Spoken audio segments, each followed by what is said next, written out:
Hello, welcome to Soulprint Intuitive Tarot. This is a mini. Before I get started on the mini, a lot of people have been, sending messages hoping that we're okay with the forest fires up here, etc. Where I am is quite safe. We haven't had anything like really close to us. We have also had yesterday and today for the full day, and I think into the evening even. We have sort of rain. It's not like a good soaking rain, but it is rain showers, and any little bit of moisture absolutely helps. This province is so dry.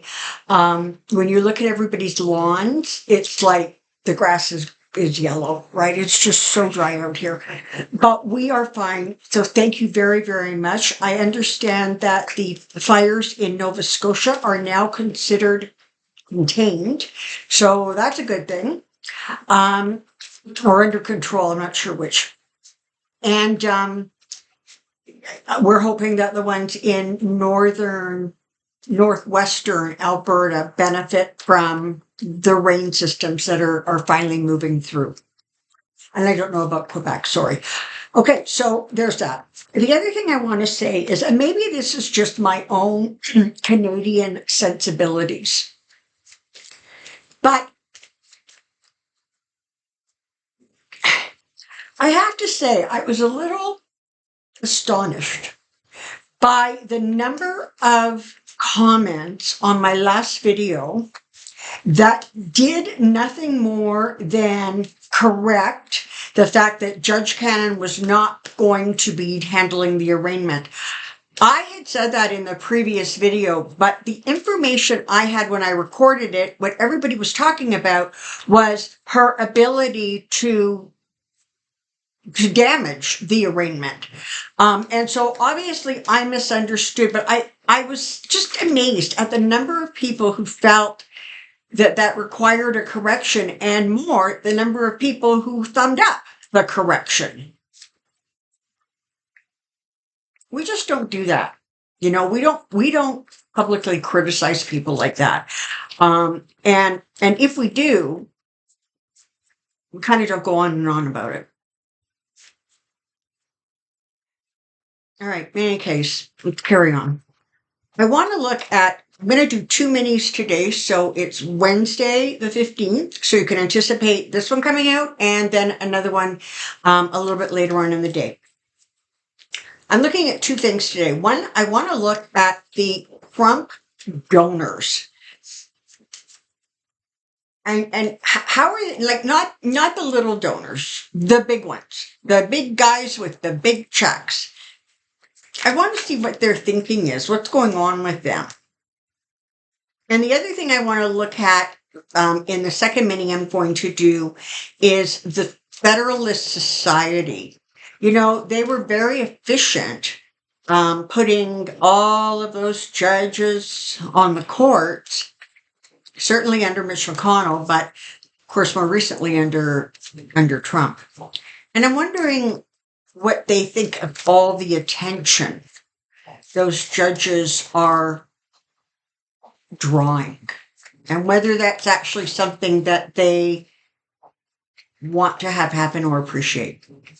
So let's get started on the donors, shall we? Trump donors. What are they thinking? What's going on with them?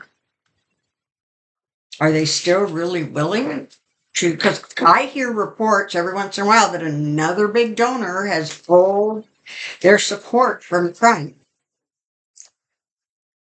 And I'm not so sure that those big donors really care that the latest poll said 61% of Republicans would still vote for Donald Trump. Like, I can't even. Truly, I can't even. Here we go. Big donors for Trump, big donors for Trump, big donors for Trump.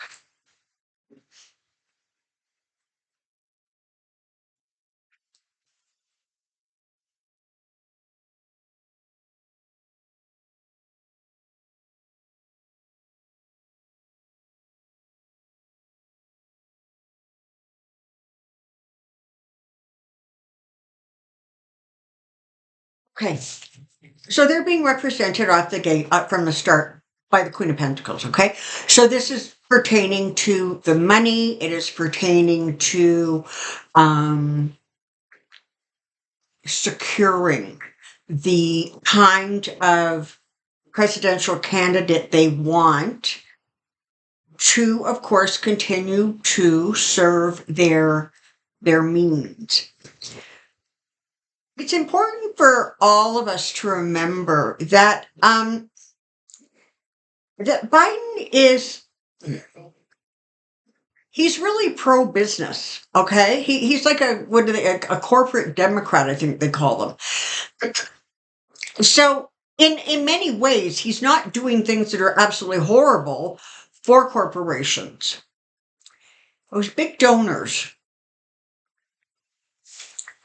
right now, they are reserving judgment, or they are removing their support. There really is sort of a sense of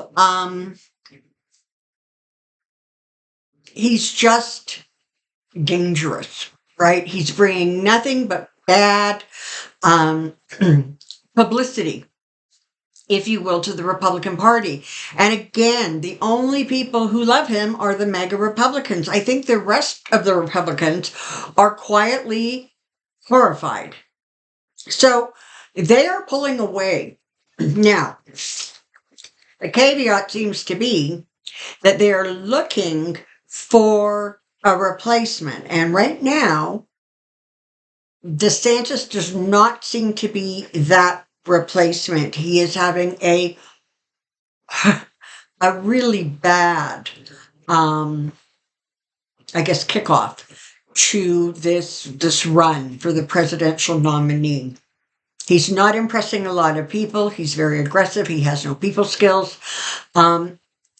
So whatever hopes they had pinned on him, I don't actually see that going out either. So it feels in some ways that the Republicans, or the Republican donors, are kind of sitting there waiting to see what happens, who sort of, rises to the top of that whole skedaddle of, Republican wannabes who want to be president. They're in kind of just this state of pause. They're just looking. They're overseeing things. They know that they have a lot of power and a lot of clout. And by and large, they understand that when they focus their attention on a candidate, they have a really good chance of getting that candidate where they want him, or at least getting him close. So there's that. The Ten of Pentacles here really just represent their power, the donor's power, in terms of who they are going to support and who they are not going to support. One of the interesting things that energetically I'm picking up is that more and more, the big donors are kind of getting like turned off by the stupidity, the things that are coming out of candidates' mouths that are just doing nothing more than pandering to the MAGA Republicans. Nothing more. I mean, I think all but one or two, I think two, of the current people who are running for that presidential nominee on the Republican side, only two have said, yeah, you know what? I'm not going to, if I get it, I'm not pardoning him. That's ridiculous. Does nobody understand how serious this is? All the rest of them. Now, I'm not saying that should some fluke happen and they actually get in, that they would pardon him. The point is, they're pandering to his base. They're making promises that are ridiculous, but by making the promises, they are damaging not only the Republican Party writ large, but they're damaging the reputation of the country. And, those big donors don't need to start losing revenue because people are going to start boycotting their products, or they're not going to go to their casinos, or whatever else there is. So it very much feels like right now they're trying to pull away from some of the, the really crazy things. I mean, for goodness sakes, yesterday, not Mitch McConnell, oh, good Lord, Kevin McCarthy, said, well, I think a bathroom lock is more secure than a garage. What? Like what? Marco Rubio wants to know specifically what damage has been done. Really? What damage? What was the problem? Well, first of all, it's top secret and classified and all that stuff. So you know what? That's not going to be public knowledge. More importantly, you're missing the broader point, which is he refused to give them back. So from what I'm getting right now, energetically, it really does feel like the Republican donors are kind of a little bit hands off right now, and they're waiting to see how things sort of unfold. But I can tell you that it definitely feels like they're not as impressed with some of these politicians who are sort of surrendering, if you will, um,